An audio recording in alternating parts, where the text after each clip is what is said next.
राजा परीक्षित घोड़े पे सवार होकर हिंसा की ओर दौड़ पड़े, क्योंकि हिंसा में कलयुग था, खींच के ले गया राजा को। पूरी दिन भर राजा से पाप करवाया, अनेक जीव जंतु राजा ने शिकार करते करते मार दिए।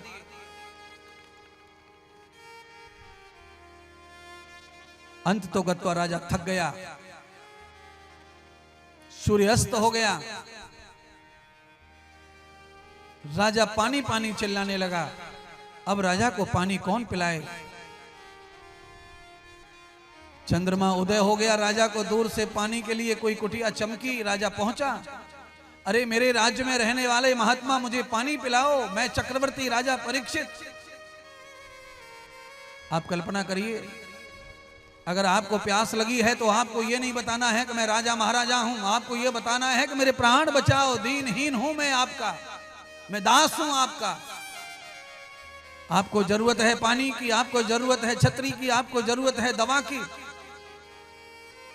और आप डॉक्टर को धमकाएं, है डॉक्टर मैं मंत्री हूं, अगर मुझे जिंदा नहीं किया तो मैं तेरा सब खत्म कर। अब तू मर जाएगा तो खत्म कहां से करेगा? आदमी जल्दी जल्दी में ऐसी धमकी देता, उसको ये नहीं पता कि मैं कह क्या रहा हूं। मुझे कुछ हो गया तो मैं जिंदा नहीं छोड़ूंगा, मुझे कुछ हो गया, अरे बाबा। आपको प्रार्थना करनी है, बचाने वाला भगवान है, परमात्मा। डॉक्टर के हाथों में ऐसी बरकत डाल दो कि मेरे प्राण बच जाएं। हे डॉक्टर साहब मेरी मदद करो, आपके पास अच्छे से अच्छा इलाज हो वो मुझे प्रदान करो। अंदर बैठे हुए महात्मा तो समाधि में बैठे थे, उन्होंने ध्यान नहीं दिया। राजा के मन में क्रोध पैदा हो गया, हिंसा में थे, राजा ने सम्मान बिगाड़ दिया साधु का, साधु का सम्मान बिगाड़ा और गले में मरा हुआ सांप डाल दिया। क्रोध में आकर, सांप डालने का मतलब होता है विष उगलना।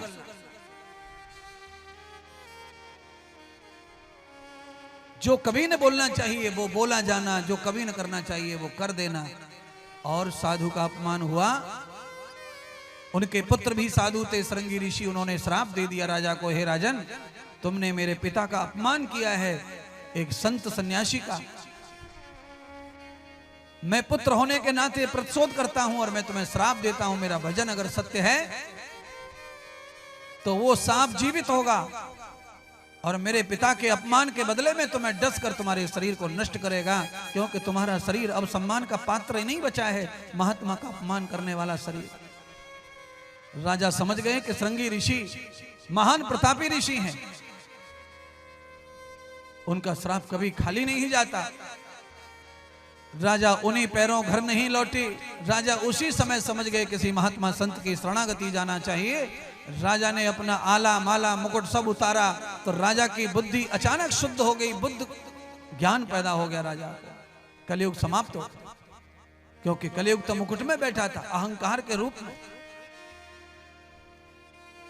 राजा का हल्ला मच गया, सारे जगत के लोग तमाशा देखने पहुंच गए राजा के पास।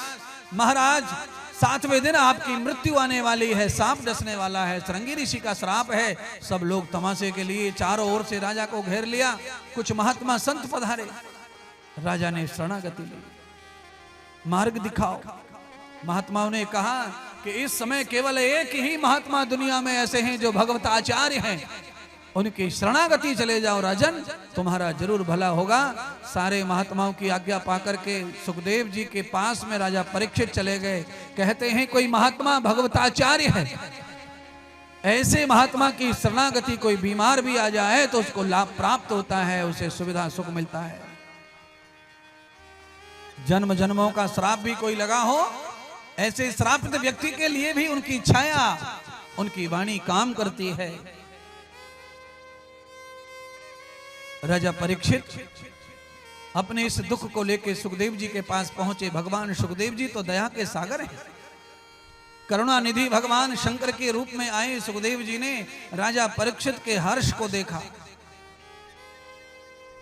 आंसू बह रहे हैं, राजा का शरीर पूर्णतः दुख से भरा हुआ है। संत होने के नाते राजा के पास खड़े होकर पहुंचे और राजा को हृदय से लगाया। और श्री सुखदेव जी ने राजा परीक्षित को कहा, राजन परमात्मा ने मेरे पास तुम्हें भेजा है, नारायण ने, तो अवश्यमेव तुम्हारा भला होगा। चिंता छोड़ दो मृत्यु की, श्राप की। आओ ये भगवान श्री कृष्ण का मंत्र लो और भगवान श्री कृष्ण की ही कथा सुनो। तुम्हारे जीवन में कभी भी वो नाग, वो काल, दुख तुम्हारे नजदीक नहीं आएगा। राजा ने महात्मा की बात मान ली, गुरु बना लिया, मंत्र धारण कर लिया और भगवान के चरणों में, गुरुदेव के चरणों में बैठ गए। जो गुरु आज्ञा होगी वही मैं करूंगा, ऐसा संकल्प ले लिया। राजा भगवत कथा में बैठे हैं। भगवान श्री सुखदेव जी राजा को मृत्यु से बचाने के लिए, मृत्यु को सुधारने के लिए, कलंक को बचाने के लिए श्रीमद् भागवत की कथा सुनाने के लिए बैठ गए और राजा परीक्षित उनके शिष्य बन करके कथा श्रवण करने के लिए बैठ गए। बोलिए श्री सुखदेव भगवान की जय, बोलिए श्री परीक्षित जी महाराज की जय, आज के आनंद की जय, भागवत महापुराण की जय। जय जय श्री राधे, जय जय श्री राधे।